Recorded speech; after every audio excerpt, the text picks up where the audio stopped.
So I spent about 5 minutes trying to get the right angle, the better angle for me before I realized there really isn't any better angle. This is just me. Um, so in the first couple seconds, it's out there that this is not exactly a fat pride video or a fat empowerment video. Not exactly. Not at all. Um, Not to disregard, you know, some aspects of that, but nonetheless, that's not what this is. Um, this is coming from a place of desperation, to be honest, and I feel like if I'm going to do this, I should be nothing but honest. Um, and this is my story, and this is reality. I am 500 pounds. How I got here is it's horrific, and I am appalled, and that's not what I want to make this whole video series about. My hope is, as I record it in the middle of the night, that someday, these videos will be a progression of my steps in the right direction, of me doing what I can to save my life. And that is absolutely what it's come down to. So, to spare a long story and give it as briefly as possible, I was always overweight, um, but not terribly. I played sports up until my freshman year of high school. Um, I was maybe 20, 30 pounds overweight. Anyway, fast forward. Towards the end of high school, I was about 350 pounds, really big. I gained a lot of weight through my junior and senior year as I gained more independence, driving and whatnot. Then I took a gap year, worked for an airline, did a fair amount of traveling, lost weight. That was good. Went back to college. 2 years into college, I was probably hovering around 320 pounds. I had gained weight back. And then my longtime girlfriend of then about 3 years broke up with me. I was heartbroken, but I had this motivation to lose the weight. I was going to lose the weight. I was going to do everything I could because, to be honest, I thought I had one person fall in love with me at the weight I am. What are the chances I'm going to get two? Slim to none in my mind, right? Not exactly a healthy thought, but nonetheless, that's what the honest truth was. So I worked like really hard, and I lost 100 pounds.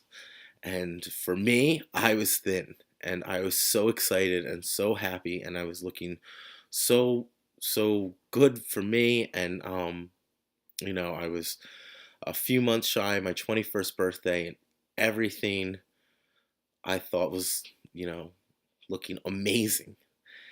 And then catastrophe. I started to develop something called pelvic pain syndrome.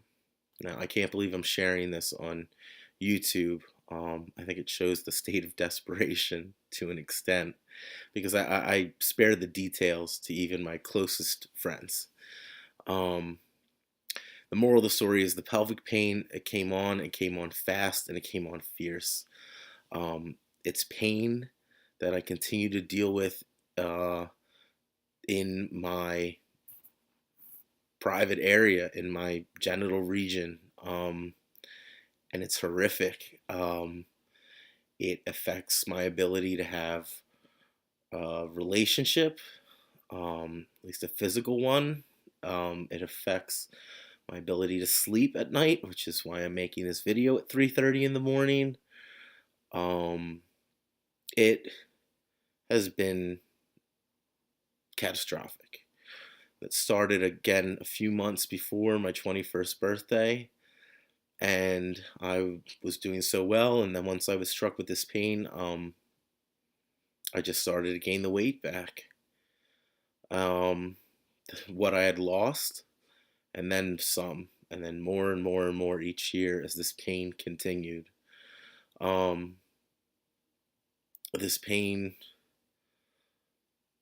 it affected everything. It made me horribly depressed. The depression led to eating more and more and more, emotional eating, obviously, overeating, very obviously. And I went from being this really outgoing social guy who had a ton of friends in college, a ton of friends back home from high school, from grade school, to being so like a homebody, which was the opposite of me because when you're in pain all the time, people who suffer from chronic pain or depression or something like that, you know what it's like to it's hard to function normally or as you used to prior to the pain, prior to the depression, in my case, prior to both of these things. So it took me 3 more years to push through getting my undergraduate degree. I started graduate school. This whole time I'm in horrible pain. I mean, literally for the first 2 years, I didn't sleep for longer than 20 minutes at a time. I know that sounds crazy, but that's because it is. I literally never slept for longer than 20 minutes at a time because my pain would wake me up. And I was taking medication to sleep, some of it pretty heavy duty for sleep.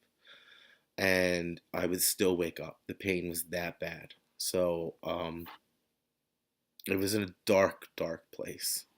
And unfortunately, I'm not that far now from that at all, which is what brings me here. So I'm sorry, I feel like this is going on a little too long. So fast forward, I do get my college degree. I am existing. I'm not living. I haven't lived for almost 7 years now since my pain started. But I existed and I existed as best I could, and I tried to put on a brave face for my family, for my parents most especially, um, and for my friends as well. But um, everything was bleak, and I continued to gain weight through this depression because of this pain that I suffered with 24/7 years on end. Well, brings me to modern day, or well, let's say 2 years ago. Um, I was in graduate school. I felt if I'm not going to do anything else with my life, at least I can do education as best I can and get my education and do a career that I felt like I could help other people. I was desperately seeking meaning in my life because I felt like I had lost so much that I still wanted to find meaning somewhere. So I'm in graduate school and I'm done a semester. I started the second semester and my mom gets lung cancer. There's a longer story there, but that's the short end. I was 26. My mom had lung cancer, and I knew exactly what I had to do. I had to stop this full time graduate program because it was very intense and take care of my mother because I adore my mother. And yeah, so I stopped to take care of her just like she would do for me. And unfortunately, devastatingly, she passed away um, about 4 months into her illness. So I was 26 and my mom had died, and my mom wasn't just my mom, she was my best friend and biggest support. And she died a year ago this month. So I spent the better part of a year fumbling around until I started graduate school again in September.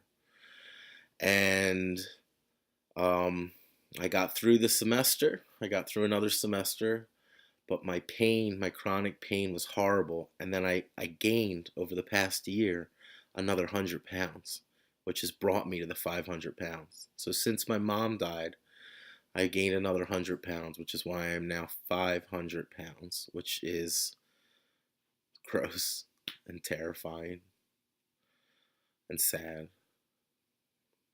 And I anyway, I this past semester was very hard because it's a physical job on top of a mentally demanding job that I do in graduate school on top of classes. And I couldn't. It took everything I could. I mean, at the end of finals in December, I was in so much pain. I didn't sleep for 4 nights at all. I was just in such hell. And so going through that, I realized I don't think I could do this semester because this final semester, I only have one semester for my master's degree. I realized I don't think I can do it because it's just, uh, I can't be in that kind of pain. I mean, I'm always in pain, but when you're at a 9 out of 10, a 5 out of 10 doesn't look as bad. And I just couldn't be at that 9 out of 10 all the time. And that's what and then, sitting makes my pain worse. But then I can only stand for so long now because I'm 500 pounds. I stand for longer than 20 minutes and, my back is on fire. And, my job requires me to do a lot of standing, my job within graduate school, and a lot of sitting. Anyway, it was all bad. So I took another leave of absence that just got finalized yesterday. And I'm making this video because I am really, really in a horrible place. In that, if I don't do the things that I need to get my life in order, I am terrified that I know the fate that holds me. Because I could, when you deal with chronic pain for almost 7 years, and you don't sleep at all, the pain's so bad for 2 of those years, or practically at all. You think about suicide. You think about ending it all a lot. And I never thought suicide once in nearly 21 years of living. Not once. But pain can do that to you. But I always thought I could never do that to my mother. Because killing myself would essentially be killing her. And I couldn't do that to her. I just couldn't. But now my mom's dead. And I watched her die. And now I know where I am, that if I don't lose this weight now, that if I don't get my pain under control, which is part of losing this weight, I am probably not going to see 30. And 30's not that far off for me. And that's a devastating realization. And that realization is what has brought me to something as crazy to me as YouTube, to discuss this because of this. Because I hope this is far from my only video, and I hope that these videos take a positive progression. And I hope, my genuine hope from this is that if you can look at somebody like me who is 500 pounds, who suffers from chronic pain day and night, every waking moment, and even sleeping moment. I'm in pain in my dreams. It's part of me so much. Who's unable to have a relationship, a physical relationship, not just because of my weight, but because of my pelvic pain and the very sensitive regions it messes with. If somebody as pathetic as me can actually pull this together, pull myself up, and do everything I can to fight for my life, because that's what this is, a fight for my life. If I can do it, you can too. I know you can. And that's the point of making this. I don't have graduate school right now. I've dropped out again. I don't have anything besides trying to work on myself, and then I'm going to try and do this. I'm going to try and do some vlogging. I'd like to, show, God willing, progress along the way. And if that could inspire one other person to try their hardest to fight for their life, whether it's against depression, whether it's against chronic pain, whether it's against both, whether it's against an abusive relationship, whatever it is that is your personal hell, I hope that somehow, some way, my story can help you in yours. I really do.